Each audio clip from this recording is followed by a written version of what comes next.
over and over again, but it does tend to be with those smaller teams.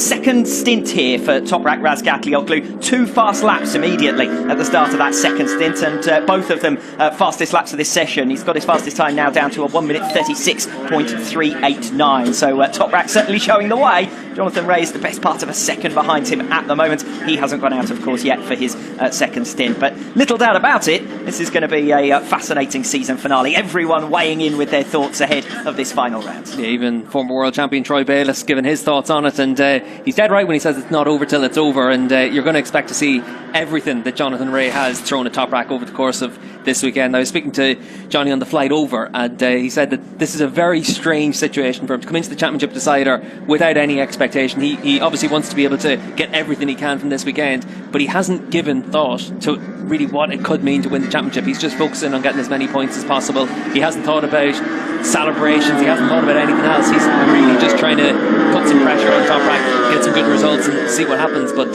certainly we do know Toprak's in the driving seat, but you don't want Jonathan Ray to be the man that's chasing you down. No, but it is an unusual situation for Ray. 6 World Championships, and he's been the leader coming into the final round in all of those 6 seasons. Yeah, he's gone into that last round really with the championship not in doubt, and for Ray this is a different situation. He also knows what it's like for Toprak, though. This is Toprak's first time in a World Championship decider, and how's he going to react through it?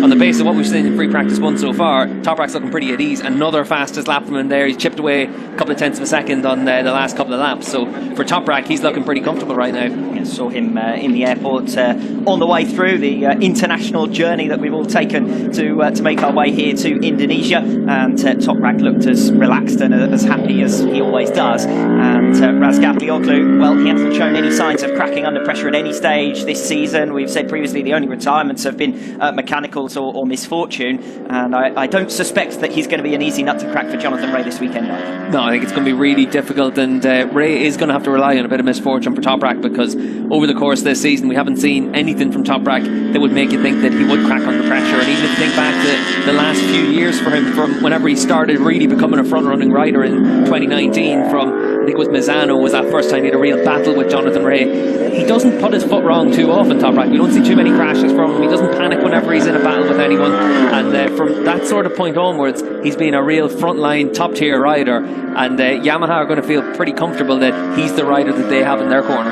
Make no mistake, Jonathan Ray is going to give it everything this weekend to try and maintain that title. You don't become a 6 times world champion without having that little bit extra when push comes to shove.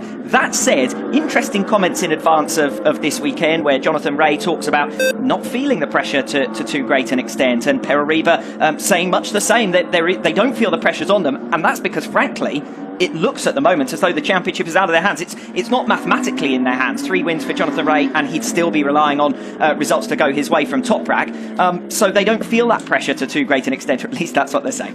Yeah, that's what they're saying, and the more you say it, the more you believe it. But I think for Jonathan, for Perariba, for that Team 65 on that side of the Kawasaki pit box, they're definitely going to feel that they want to just make sure that they tick all their boxes this weekend, and that's where the experience that they have of working together for so long, because that whole team has been together for 7 years, it does make it where it really is a case of it breeds that confidence that you're going to be able to maintain that form.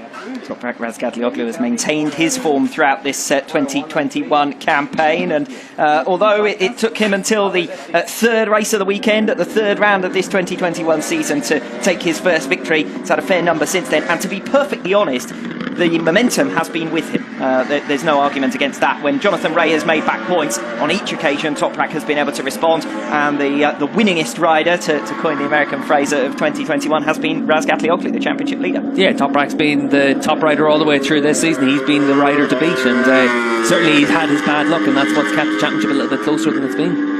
So, as we head into the final minutes now, final quarter of an hour in free practice 1, it's Toprak Razgatlioglu who leads the way, 9/10 of a second ahead of this man, Michael Ruben Rinaldi, who's just made his way back into the pits. We've got Jonathan Ray and Alex Lowe still in their pit boxes. Garrett Gerloff, likewise, the majority of the top 10, in fact, with Haslam Sykes and Locatelli all in their pit boxes as well. As far as the leaders are concerned, the only 2 out on the circuit at the moment, number 45, Scott Renning, currently sits in 7th position. And this man, Axel Bassani, who's top independent in free practice 1, top independent.